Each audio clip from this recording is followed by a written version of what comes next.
I'm not as think as I smart I am. I'm not as think as I smart I am. I'm not as think as I thought I might be, for that's clear anybody to see. I'm not as think as I smart I am. I'm the ordinary guy, and I've been thinking a little bit in the past about TV shows and how they've influenced me and my interest in science and so forth. Djoymi Baker gained a PhD from the University of Melbourne in Australia, where her dissertation, Broadcast Space, TV, Culture, Myth and Star Trek, won the Chancellor's Prize for Excellence in the category of Humanities and the Creative Arts. She hopes to publish the thesis as a book in the near future. Dr Baker has also taught cinema studies at the university and has worked in the television industry, and she joins me today on Brains Matter. Welcome. Hi. So what made you decide to do a thesis on Star Trek? Well, I'd always been a Star Trek fan, so I was watching the show for my own enjoyment. But then when I was studying at university, I actually found that there'd been a lot of people academics who were studying Star Trek from a whole lot of different perspectives, whether it was from psychology or looking at technology or representations of the 1960s in TV shows. But by the time I came to it, those works were at least 10 years old. And at the same time, I was also studying classics and particularly mythology, and I started to notice, hey, there are all these mythological references in Star Trek. Mm-hmm. And there'd been some people who'd done work on that in the 80s and 90s, and I wanted to revisit that, but also suggest that maybe Star Trek was a mythology of our times, a sort of futuristic mythology, and that the fact that shows like Star Trek have lasted for so long might have something different to say about how mythology works in the contemporary era. Okay, so how do people react when you tell them that you're actually doing a thesis on Star Trek? You get all sorts of reactions. Of course, you never know who's going to be a Star Trek fan, and when you say the words, I'm studying Star Trek, there'll always be someone in the room who gets very excited by it and comes over and starts talking about their favourite episode. But there's also a lot of people who have never watched the show and just aren't into it and don't really understand how you could possibly write 90,000 words on it and glaze over a bit and start talking about wasted funds on universities. So there's the assumption it's only for geeks. Yeah. And look, a lot of the time when people don't understand what it's about, it's because they've never watched the show. Mm-hmm. So they've heard of it and they know some of the catch cries. You know, everyone might have heard of "Beam me up, Scotty" or something like that. Which was never actually said. Which was never actually said literally in those words, sort of roundabout. But if you haven't watched one of the shows, whether it's the original series or the sequels, then you might understand that, like many good shows, it picks up on contemporary culture and our hopes and aspirations for the future. So it's more than just, guys running around shooting each other with laser beams. So where did you start in terms of doing research for your thesis? How did you know where to actually pick up from? Well, I guess with any research you do an overview of what people have already said because you don't want to be saying the same thing. Mm-hmm. So the first point of call was to look at all the different things that people had written on Star Trek. As I said, there's actually quite a lot of it from all sort of different perspectives. And so then I had to hone it down to, well, what part of it do I want to look at? And then it went off into this whole different tangent of looking at what different mythologies were represented in the shows. So that was a whole area of research as well. And my specialty was Greek and Roman mythology, mostly Greek, so that's what I concentrated on. Yeah. But there were other mythological traditions there that cropped up as well. So I had to do a bit of a crash course in world mythology. Do you think there's more of an influence of one particular type of mythology or another, or is it just the fact that you concentrate on Greek mythology? Well, I think the thing is that if you have knowledge of a particular mythological tradition, you're obviously going to notice the references more. So someone coming from a different area of expertise would probably pick up on different references. Mm-hmm. Certainly the Romulans pick up on Roman mythology. Yeah, even the name. Exactly. And there's a researcher who's working on that Roman side of it at the moment. But there's a whole lot of other references from different literature and mythology. But it was the Greek one that I was particularly interested in, partly because that's where I came from my own studies, but also because the word myth is Greek in origin. And one of the things I did was to go back to some of the classical studies scholars and see what they had to say about myth, and to look at where the word myth came from. And in fact, it's got actually nothing to do with gods and monsters and heroes. When it first crops up, it's about storytelling. Okay. It's about words and truth and trying to be persuasive. And it's usually spoken with an air of authority. So someone comes along who's in a position of relative power and tells you a persuasive story. Then that's a myth. And that's a myth. So it's about this act of storytelling rather than what the story's about. We can see where the genesis of it's come from, though, where it is at today with its definition. Yeah, absolutely. So how do you know if something was influenced by Star Trek or not? Like, you see things in the modern world and you think, hold on, that looks a bit familiar. But was it Star Trek or was it something else? How do you know? When it comes to the influence that Star Trek's had on real life, sometimes people just come out and say, I was influenced by Star Trek. I watched it as a kid and that made me think I wanted to work as an astronaut, or I wanted to work out if we could really make some of that technology happen. Certainly NASA astronauts actually said to their science division, we'd like a tricorder, please. If you could be working on a tricorder, that would be fantastic. And so that's what they did. They went off and they're working on how can we sort of get a relatively small tool that can do a number of different functions and have a lot of data storage in it, the way a tricorder does on Star Trek. So those ones are really obvious, where they say, this is our influence, this is why we're going off in this direction. But you have other things where it's a bit more tangential. On the original show of Star Trek, they had computer data on little plastic squares. Yeah. That they, and you could say, well... Fibre optics. Yeah, exactly. But, I mean, I haven't seen anything to say that was someone sitting down directly doing it. Now, maybe there is evidence there, but I haven't seen it. Or automatically opening doors, which were on the original Enterprise. Yeah. So there's all these ones where it ended up being prophetic, but it may or may not have been a direct influence. Yeah, may have just come to that conclusion anyway. Yeah, exactly. And other influences are a bit more obvious, like the Enterprise space shuttle, for example. Exactly. As fans would know, that first experimental shuttle was named the Enterprise after Star Trek fans wrote into NASA and said, come on, you've got to name it after the Enterprise.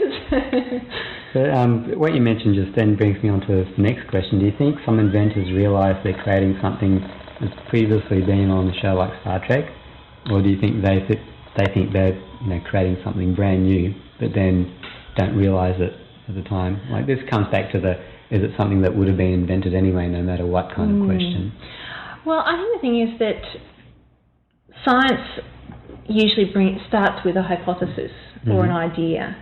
And sometimes it's an idea that's come out of something practical. So in the midst of doing an experiment, and something lends itself out of that. So they work out an application while they're in the middle of doing something. But in other cases, you've got to have the dream first. Yeah. You've got to have the concept of, this is what I'm trying to achieve. I'm not really sure how to get there. Let's research some theoretical paradigms that might enable that to happen, even if at the moment it's just numbers on a page and a little model, Yeah.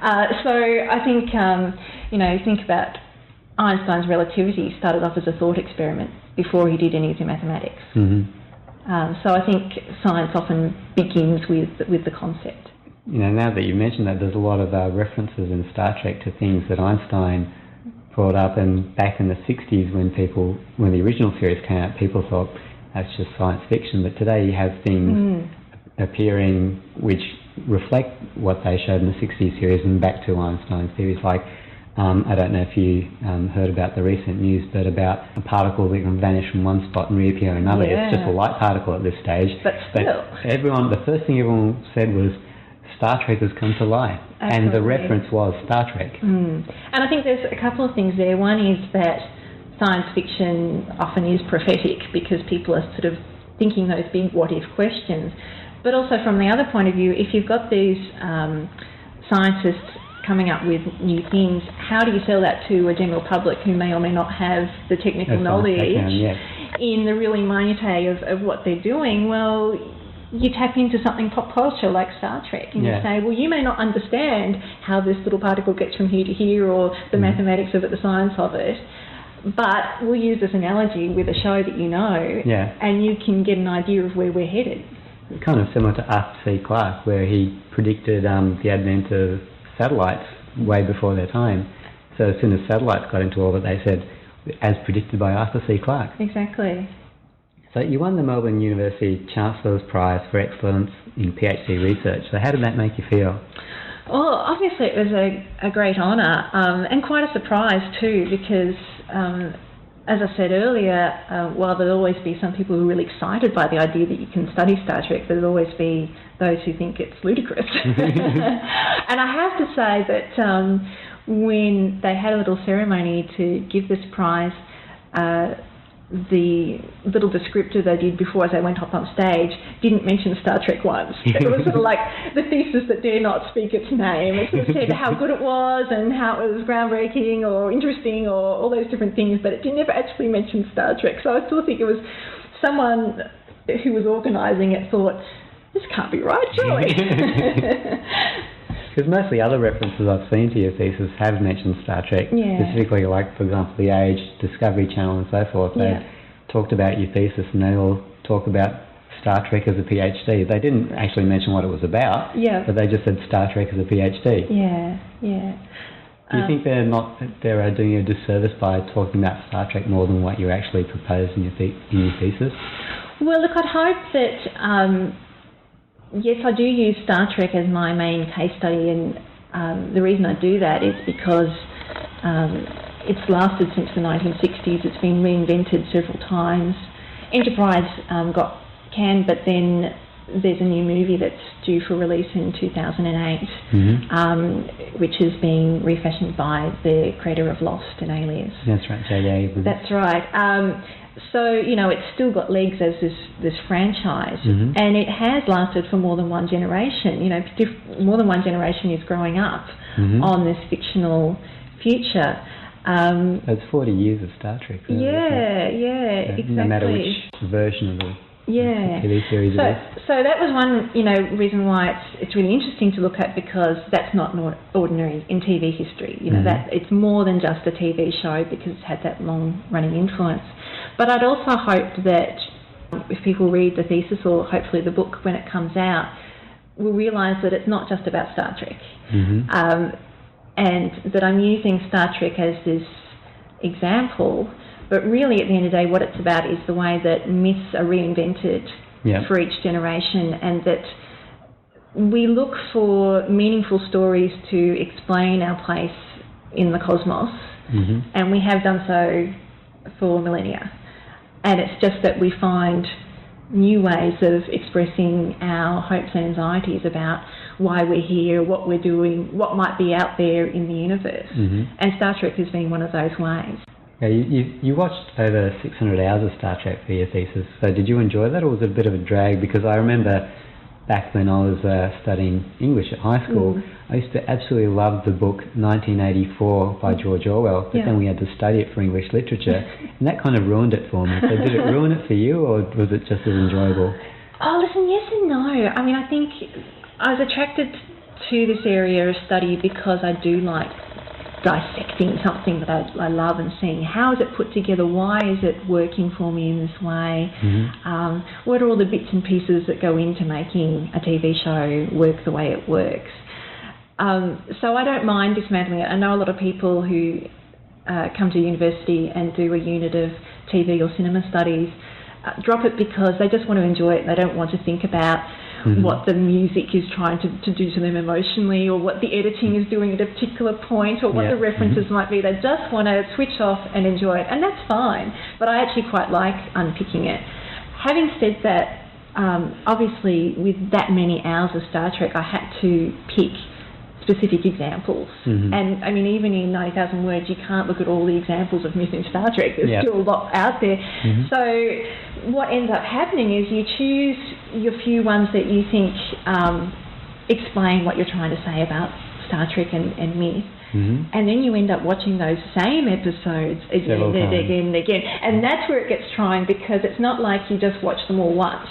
you pick a few and you end up watching them again and again. You get lines of dialogue in your head, and after a while, some of that, I think I need to give those episodes several years before I look at them again, so I can just come to them fresh and enjoy them in the way that I first enjoyed them. Mm-hmm. But look, I'm still a Star Trek fan. I'm not over Star Trek because of doing this. I'll give it a bit of a breather, but I'll come back to it definitely. So, did any other shows feed into your thesis, or was it primarily around Star Trek? Listen, one of the things I was interested in was the way that Star Trek may or may not have picked up on trends that were already there in TV. So my first chapter was actually looking at other shows around in the 40s, 50s and 60s that were adapting mythology for TV. So a really broad range of shows. What I found was that myth and mythological themes crop up most commonly in those decades in science fiction and in children's shows. And of course, anyone who's familiar with the early decades of TV will also realise that most science fiction in those early decades was for children anyway. So there's a crossover between those two.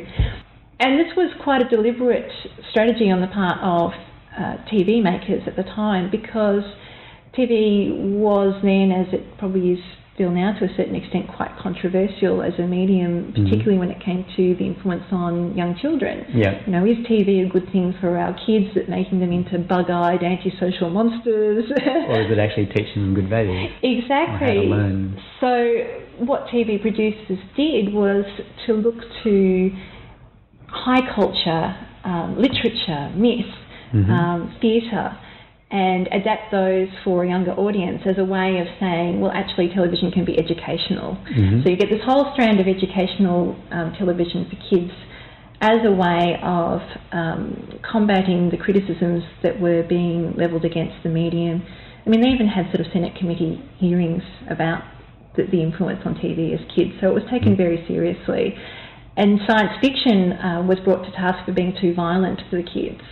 This idea that you can adapt grand epics from myth and legend and literature, I saw as tapping into an anxiety on the part of producers and writers to show that TV could be respectable for kids, even if we don't necessarily like what they did to those epics. I think far too much concentration is put on the fact of this is what they got wrong. Well, okay, they're not going to get it right. You can't do however many thousand words of an ancient epic in a half-hour kids show. I'm far more interested in why did they choose it in the first place? What was the message they were trying to send? Exactly. What bits did they decide to pick out? What did they decide to leave? I mean, myths can be pretty violent themselves, so you have to be pretty canny about what parts you choose. On the other hand, if you're going to put something violent in there, it helps if you can say, but it's an ancient epic.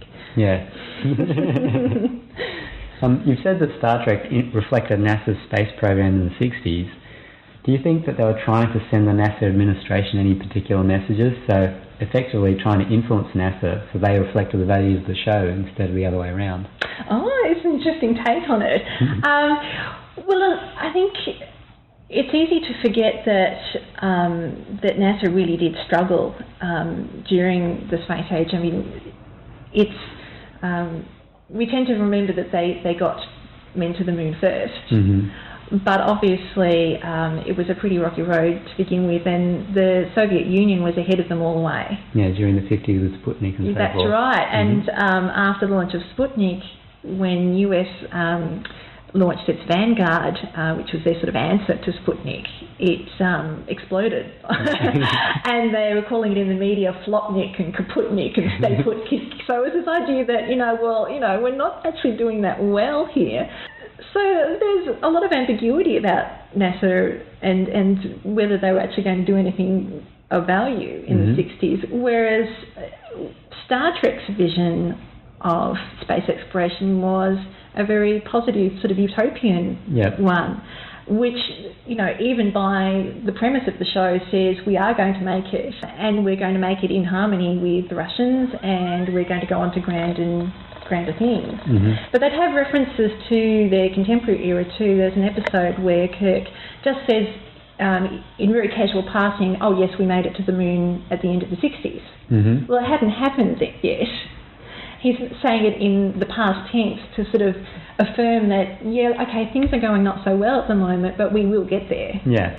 So there's not a lot of detail about NASA in that 60s show, Star Trek, but I think those little references and just the fact that Star Trek itself portrays all this space exploration successfully being undertaken is a way of sort of saying to NASA, you will get there. Yeah. We're encouraging you. Exactly. You also discovered that many people who worked at NASA were Star Trek fans, and that the show probably influenced them when they're trying to decide on what their careers were. Do you think this is the case in most other science or technology type careers? Well, it's interesting, when I got a little bit of publicity about the thesis and the award, people started emailing me from all over the world to either say congratulations or, is it coming out of the book or what's it really about? Because all they'd seen was a little byline saying it's about Star Trek. Yeah. And a lot of them came from universities, and a lot of them were from scientists. From a whole from a lot of different sort of fields, which was quite humbling to me because I'm not a scientist. I'm interested in the portrayal of science and that interaction between science and science fiction and the way that science is portrayed to the lay public, but I'm not a scientist myself, so I had all these scientists around the world sort of email me interested in it, and I think that's emblematic of what is probably the case, that I'm sure there's lots of scientists who couldn't give a twig about science fiction, but I think a lot of people have read or watched science fiction in their youth and have thought, wow, this is interesting. Could any of this possibly be true? Could we ever do any of this? And that sort of sent them off in a particular direction. Okay, I'll get back to that in a second, but first you looked at the relationship between fiction and art and how it's being used to explain science and cosmology to the mass audience. So can you expand on that a little bit? Yeah, so one of the things I was interested in is this idea that millions of people watch a show like Star Trek far more than ever watch science documentaries. Regardless of how much science documentaries have been sexed up lately with computer graphics or animation or what have you.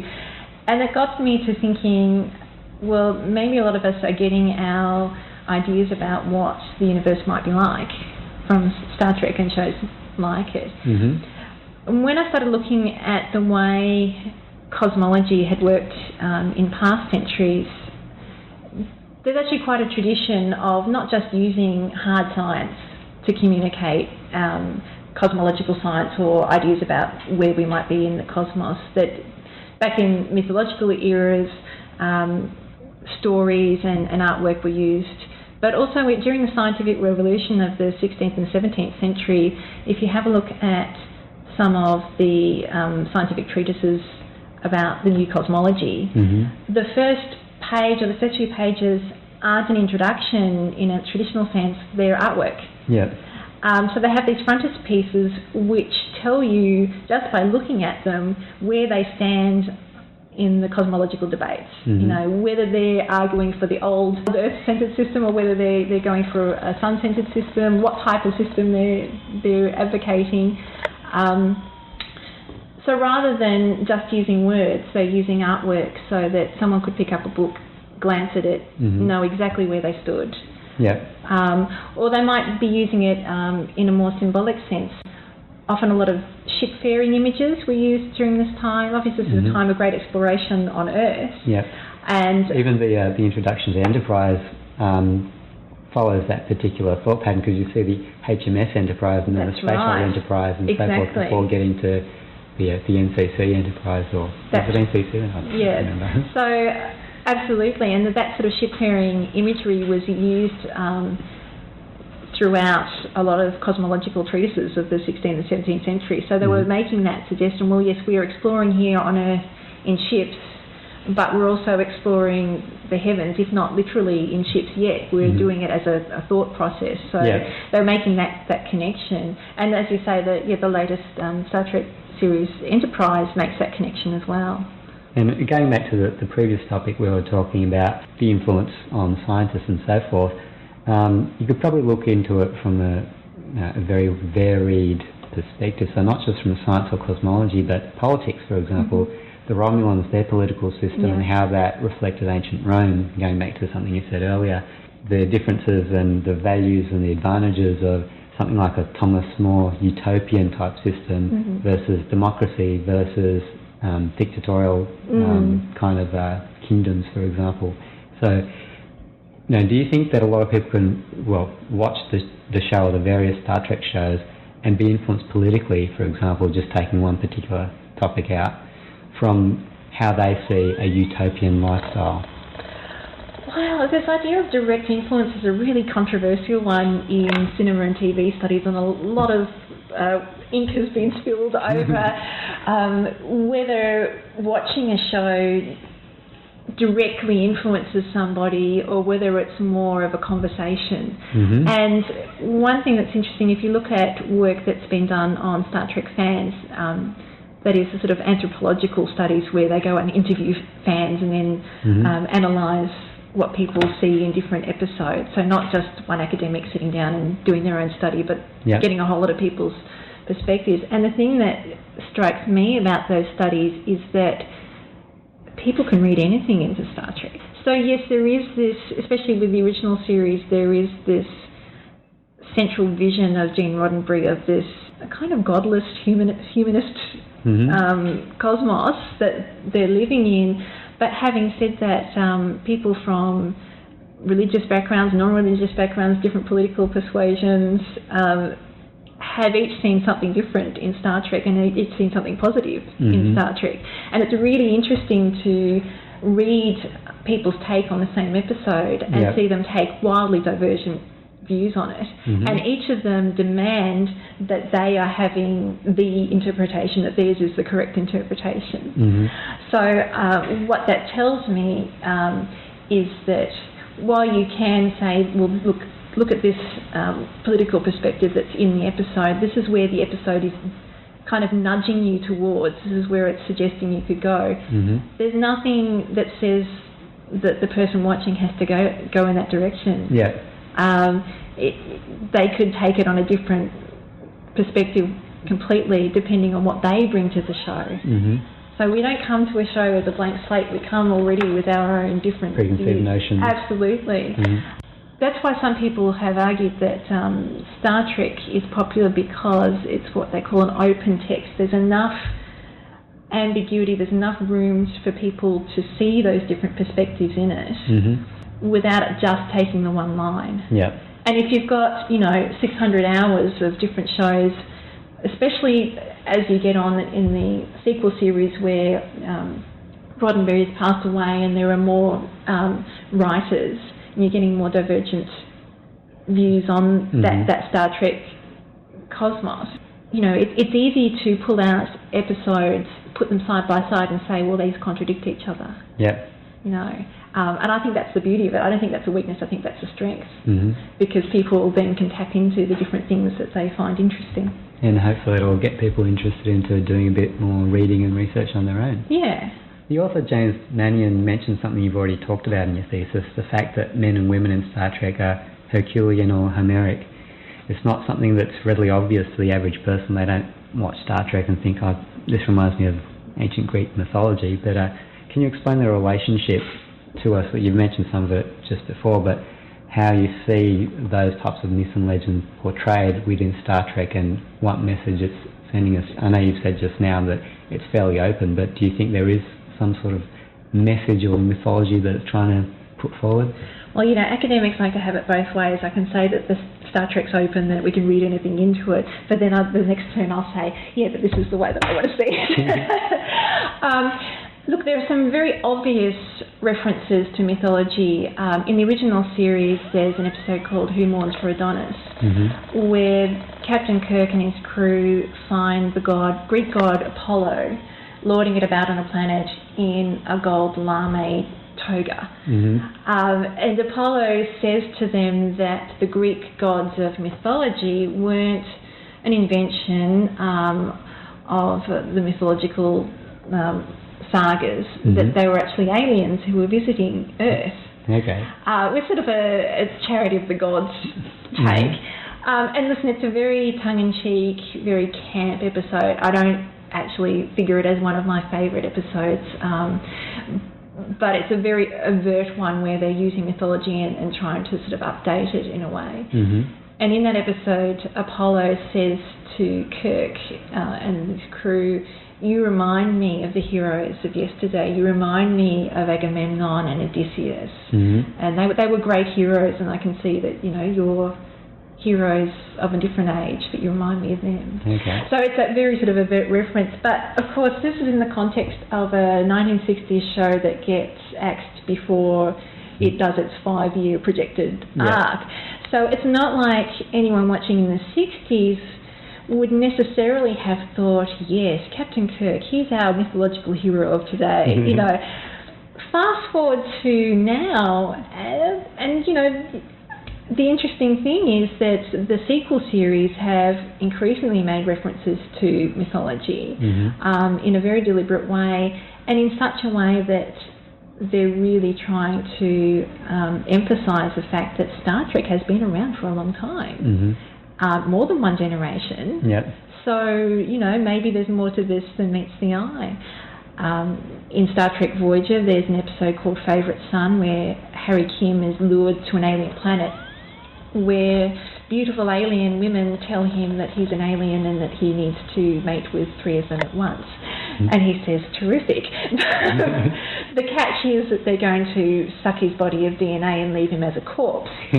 At the end of that episode, Harry is telling some of his crew members about the story of Odysseus and the Sirens, and how the Sirens tried to lure Odysseus and his crew to their wreck and ruin. So the writers are making this deliberate link, especially since Odysseus, which comes from Homer's Odyssey, is a story about trying to get home, which is exactly what Star Trek Voyager is. So they're suggesting, well, there was this epic tale about trying to get home against great odds, against strange peoples and strange lands, and this is what we are. And the advertising campaigns around the same time start to use words such as legend, epic, myth, So it becomes part of their promotional strategy to say, we are the legend of today, we are the futuristic mythology. And that's where I found quite interesting. It's not just about some unconscious repetition of mythological themes, a la Freud or Jung. It's writers and advertisers deliberately saying, we can market it along these lines, we can pitch it as the new mythology. And that hadn't been accounted for in a lot of the work that looks at mythology in film and TV. They hadn't taken into account the fact that it might be a deliberate strategy. One of the primary purposes of the characters in many sci-fi shows such as Star Trek is that the characters are in search of knowledge, insight and wisdom, and that seems to be a very humanistic approach from a philosophical perspective. Star Trek especially portrays what you would call unscientific constructs such as religion or gods negatively, which ends up with harm to the characters or of very little value. Do you see this as a positive view or a little bit mischievous? Well, it's interesting, the episode that I mentioned earlier, Who Mourns for Adonis, it's most usually discussed in relation to religion, because when Apollo suggests to Kirk and his crew that they could worship him again, like the old days, Kirk makes this reference to the fact that they find the one God quite adequate, thank you very much, which is one of the only references to religion in that original series. For the most part, it's quite an atheist sort of worldview. But that's been tempered by the sequel series. When you think of Star Trek Voyager had Chakotay and his Native American spirituality. Deep Space Nine, the entire story arc revolves around the Bajoran religion / mythology, and really a challenge to that Star Trek worldview that is so scientific, factually based. And really the story arc is a traditional mythological story arc of Commander Sisko, who is born as a union between an ordinary mortal and the gods, which is very traditional. The gods who take the form of a mortal, and his heroic destiny, and also his struggle, I guess, between the Star Trek worldview that is this very fact-based one and this more mystical worldview. So I think that's sort of the writers taking on board that worldview and complicating it and maybe sort of opening it out to a few more perspectives. It's interesting looking at that perspective of shows like Star Trek, and then the reincarnation of Battlestar Galactica, for example, which is very much based around religion, where they have multiple gods and they're using those gods to try and find Earth. Yeah, so that's my new obsession, is Battlestar Galactica. I love it. But yes, I mean, and it's interesting there because, of course, the Cylons, who are the ostensible baddies, although that's always set up and then complicated, are the ones who believe in the one true God, whereas the humans believe in the gods plural. So, which I think, again, is a mischievous sort of take on the predominantly Christian religious view of America in many respects. So Star Trek shows a utopia where racial barriers have disappeared, sexism doesn't seem to be an issue. The tagline for the first Star Trek movie was, "The human adventure is just beginning."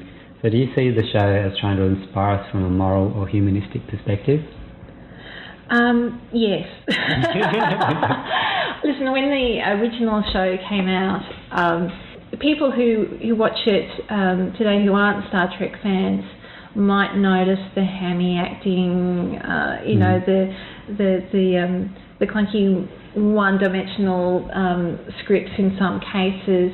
What those people might be missing out at is that historical context where Star Trek had the first interracial kiss on US television. Yes, Uhura. Yeah, I mean, okay, in some states the actual kiss was censored and it was implied. Okay, it was forced by aliens, it wasn't of their own free will, so it's not, you know, it's not your ideal interracial kiss if there is such a thing. It's still succumbing to the social pressures of the time. But it is significant in terms of television history. And their multiracial crew, again, problematic to the extent that it's still under the waspish heading of Captain Kirk, and they're constantly making fun of Chekhov's Russian heritage. So they're trying to have it both ways, but for its time, very advanced. Yeah.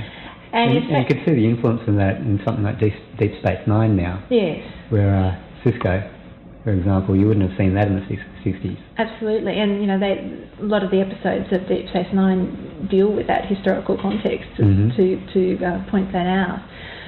Even at the time when the original series came out, even reviews that were negative about the show, and to begin with, most of them were negative, even they said that the crew was so well integrated that they didn't need them in outer space, they needed them right here on Earth, and not in the future, they needed them right now. Yeah. So even people who weren't that keen on the space adventure format noticed that interracial harmony and said, well, we need a little bit of that right here, right now. This is going back to what you were talking about before, where it's not just the science fiction component of it, but there's other things you could take out of the show and see value in it.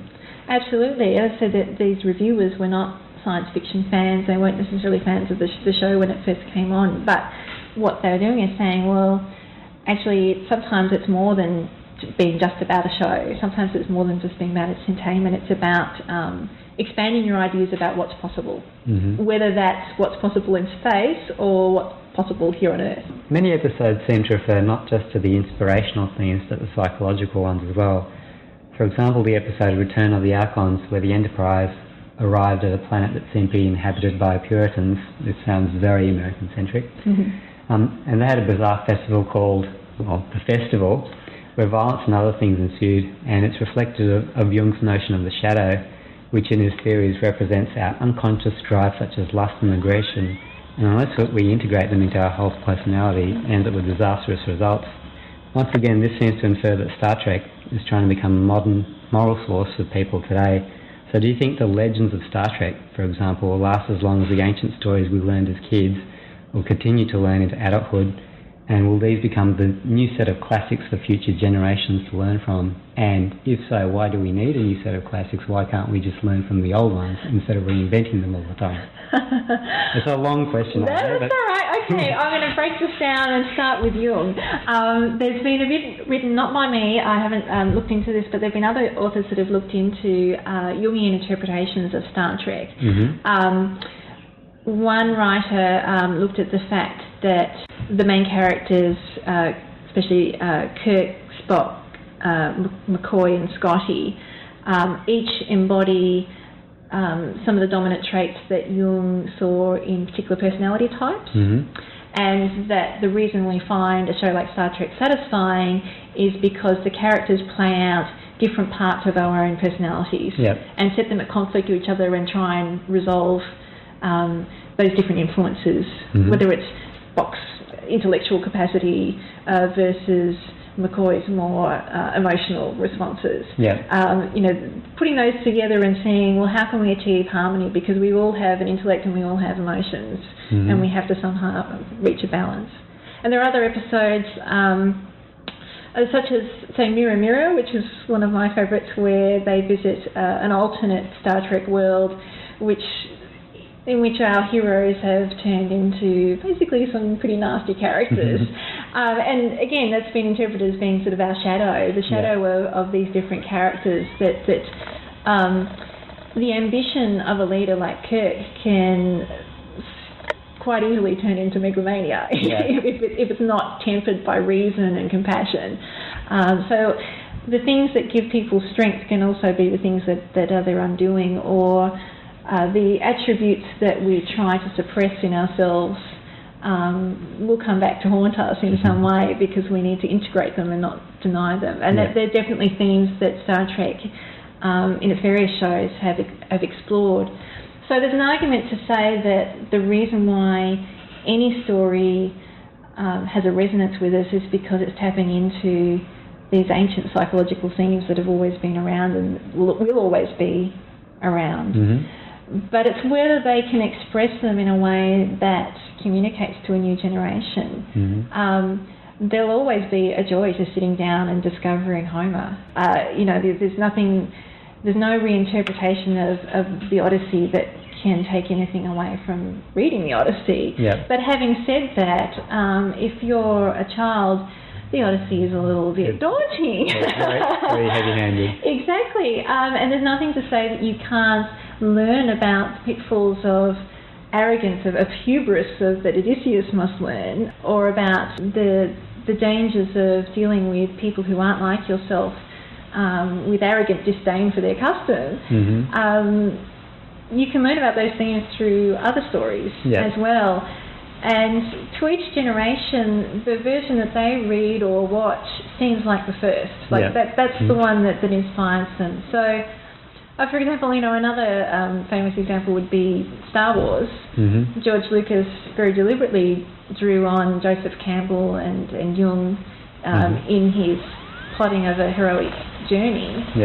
Now, for young people who saw Star Wars who hadn't read Jung and hadn't read Joseph Campbell, Star Wars is the heroic journey for them. That's the one that first captured their imagination. Now, whether they went off subsequently and read other literature and they realised, it's not George Lucas's original idea, this is actually a revamping. Or the original Japanese samurai movies. Exactly. The Seven Samurai, for example. I think is sort of besides the point. I mean, a lot of people say TV and films are good if they inspire people to go and read. But TV and film can be in and of themselves something worthy and interesting. Hence shows like Sesame Street. I love Sesame Street. So, I mean, getting back to a question you asked right at the beginning of this interview, how do people react when I tell them that I studied Star Trek? I think some people assume that film and TV are disposable, they're junk, we don't need to think about them, we don't need to read about them. But I don't know about you, I don't know that many people who read a novel every day, but I know that most people will watch TV every day. And whether you think what they're watching is any good or not. Is any good or not is sort of besides the point. The point is that TV has this huge cultural influence in our life, and we need to understand what it's doing and what we do with it, which is perhaps more interesting, is that other side of, we're not passive ciphers for all this stuff that comes out of it. What's more interesting is what we decide to do with it and what it makes us think about. And of course the best book, CD, movie is the one that resonates with us and we're thinking about days after we watched it, and we get inspired to talk to people about and say, oh, did you see that episode? Wow, that did my head in.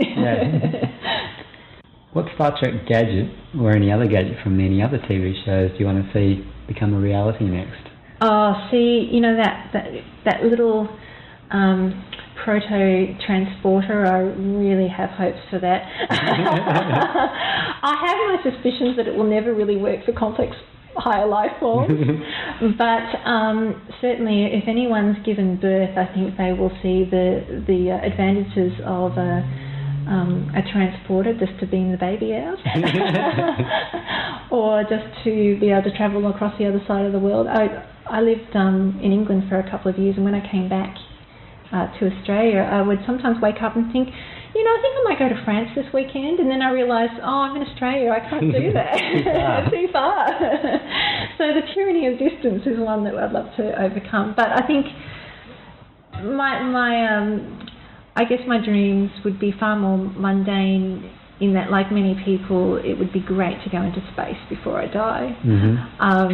Having grown up in the 70s where, I don't know, there was still that hope in those early 70s that space stations and the base on the moon. Yeah, exactly. That seemed kind of possible. And, had NASA been pumped with the same sort of money that it had in the 60s, well, maybe, but obviously there were pressing concerns on Earth, which is fair enough. And I think we also need to think about the environmental impact of going into space, because there's a lot of fuel that goes into those sorts of things. So it's not as simple as it might seem, but I think the lure of what is out there is always very pressing. And just for the record, what's your favourite Star Trek? Oh, as in which series? Which series? Oh, it's a really hard one. I think I'm probably a Next Gen girl, just because Captain Picard is such a honey. And I think it's because, that's the one that, I was watching the original series before that came to air, because my brother was really into it and he'd shown me some episodes, but it was really the Next Generation that sold me on it, that because it was contemporary to me, I think I could see the dream of it much easier. And for the record, for the listeners out there, for me it's Enterprise, because I'm a Quantum Leap fan from way back. Ah, there you go. So Sam Beckett, he's my hero. And thank you for your time, Dr. Baker. Thank you. And how long before your book comes out? Oh, that's in the hands of the other gods, also known as the publishers. But I do have a website where people can register if they want to be notified when the book comes along. Okay, so for any listeners who are interested in that, go to the website. It's you want to spell it out for everyone? Yeah, it's djoymibaker.com, which is DJOYMIBAKER.com. So go there, register, read about what Dr. Baker's written, and if you have any questions, don't hesitate in dropping me a line. I'll forward them on to Dr. Baker, and maybe we can get her back at some stage to either answer your questions or maybe even talk about Battlestar Galactica. Sure, love that. Thank you. Thanks. I'm not as think as I smart. I'm not as think as I thought I might be, for that's clear anybody to see.